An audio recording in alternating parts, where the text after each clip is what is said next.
Luke chapter 16. We're going to read verses 19 through 31.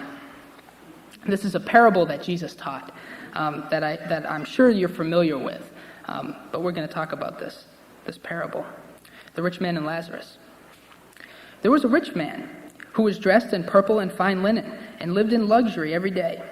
At his gate was laid a beggar named Lazarus, covered with sores and longing to eat what fell from the rich man's table. Even the dogs came and licked his sores. The time came when the beggar died, and the angels carried him to Abraham's side.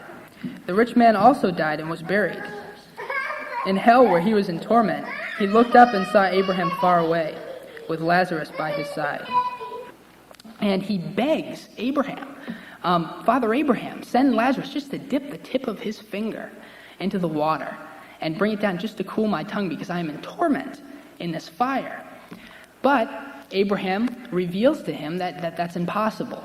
A great rift has been divided between you and I, and no one can cross over it. So he says, well, send somebody to my brothers who are still alive. Let me go to them. And he says, no, we'll send Lazarus to them. Anybody, just so that they can be warned. And he says, but they have Moses and the prophets. Let them listen to them. And he says, no, if someone comes back from the dead, surely they'll listen. And he says, if these people do not listen to Moses and the prophets, then even if someone is risen from the dead, they will not be convinced.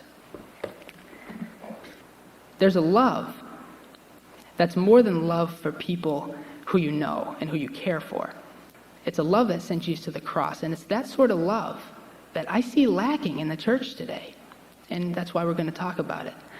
But we need to learn how to treat Lazarus a lot better than the rich man did. And we need to know how to use our wealth if we have it. James 1, verse 27.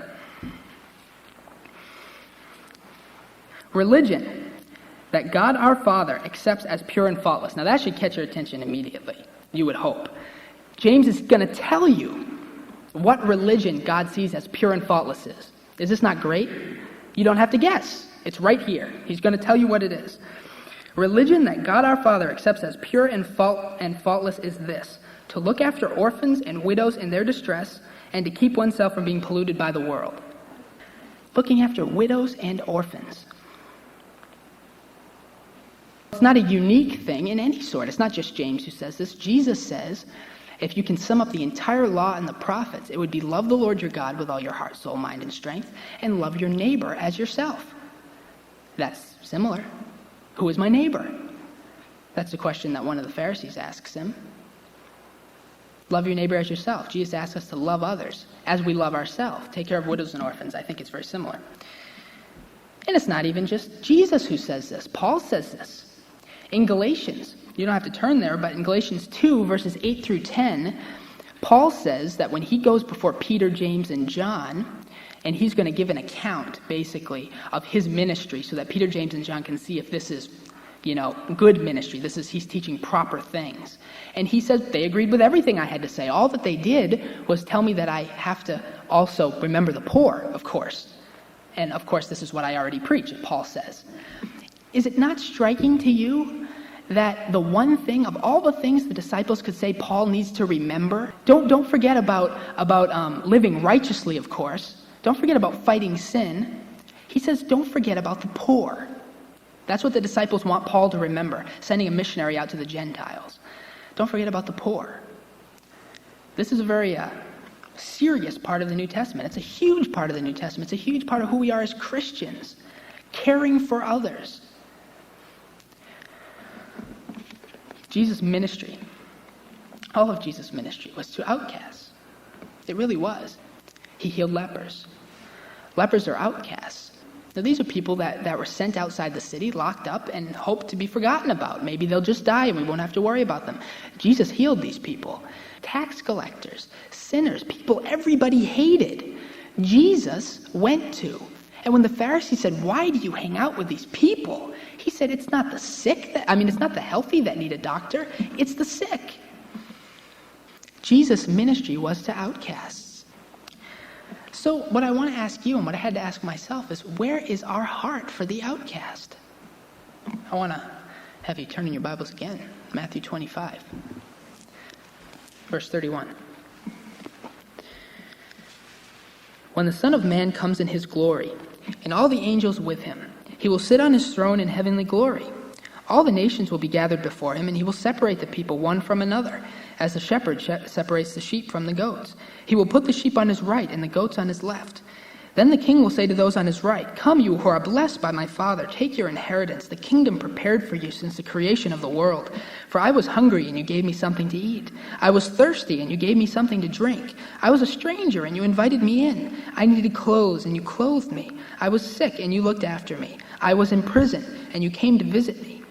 Then the righteous will answer him, "Lord, when did we see you hungry and feed you, or thirsty and give you something to drink? When did we see you a stranger and invite you in, or needing clothes and clothe you? When did we see you sick or in prison and go to visit you?" The king will reply, "I tell you the truth. Whatever you did for the least of these brothers of mine, you did for me." Then he will say to those on his left, "Depart from me, you who are cursed, into eternal fire, prepared for the devil and his angels. For I was hungry, and you gave me nothing to eat. I was thirsty, and you gave me nothing to drink. I was a stranger, and you did not invite me in. I needed clothes, and you did not clothe me. I was sick and in prison, and you did not look after me." They will also answer, "Lord, when did we see you hungry or thirsty or a stranger or needing clothes or sick or in prison and did not help you?" He will reply, "I tell you the truth. Whatever you did not do for one of the least of these, you did not do for me." Then they will go away to eternal punishment, but the righteous to eternal life.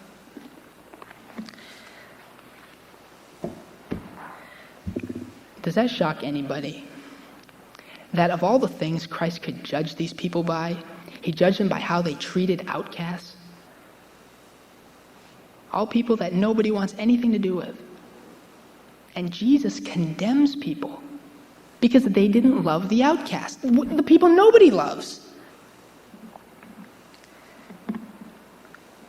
I'm going to tell you that righteousness and fighting sin in our lives is only one part of Christianity. It's only one part. And it's a very important part, but it's only 50%.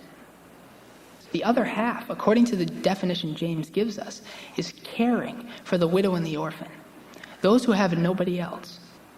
This is part of religion. This is part of true faith in Jesus Christ. True faith is not just fighting against sin. It is living your life for other people. It's setting your needs aside for the sake of somebody else. It's putting yourself at risk for somebody else. 1 Corinthians 13 talks of love. It's a chapter of love. One thing it does not say, you can look through it, test me on it. It does not say love is conditional. It does not say love is for people I get along with. It does not say love is for people who I'm comfortable with.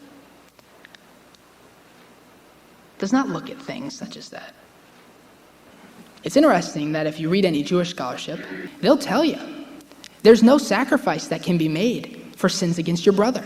All sacrifices are for sins against God. Sins against your brother must be atoned for face to face. Restitution paid. That's the Old Testament. Read it. You won't find a sacrifice for sins against your brother. You'll find all sacrifices for sins against God. Because the sin against, and Jesus says the same thing. If you're down at the altar and you're praying and you've got a problem with your brother, go and fix it before you offer your sacrifice. There is no sacrifice that can be made for sinning against a brother. None. It must be fixed personally. Jewish scholarship tells us that. If you want a reference, I'll give you a book by Rabbi Yechiel Eckstein, What You Should Know About Jews and Judaism, page 123, in case you want a reference. The question that we're really trying to ask is, where is your love? Is it for you? Is it for God? Is it for others? Leviticus chapter 24, verses 19 through 22. If anyone injures his neighbor, whatever he has done must be done to him. Fracture for fracture, eye for eye, tooth for tooth. As he has injured the other, so he is to be injured. Whoever kills an animal must make restitution, but whoever kills a man must be put to death. You are to have the same law for the alien and the native born. I am the Lord your God. Well, Jesus says that you've heard it said, an eye for an eye and a tooth for a tooth. But I tell you, love your enemy and pray for those who persecute you. But I want you to notice something else. What was Jesus doing to the goats? Was he not treating them exactly as they treated their brother? Did the Old Testament regulations hold up? They do. They hold up in a different place, let's say, than it appears. You will be treated as you treat others. But that's for God to do, and he will. He will do it. According to the sheep and the goats, he will treat you the way you treat other people. And not people who you care. I mean, Jesus says it himself. What good is it if you love those who love you? Doesn't everybody do that? But you're to love your enemies and pray for those who persecute you. Love those who are not so easy to love. Why does money make us influential and poverty make us a voice that no one listens to? Is that right? It's not right.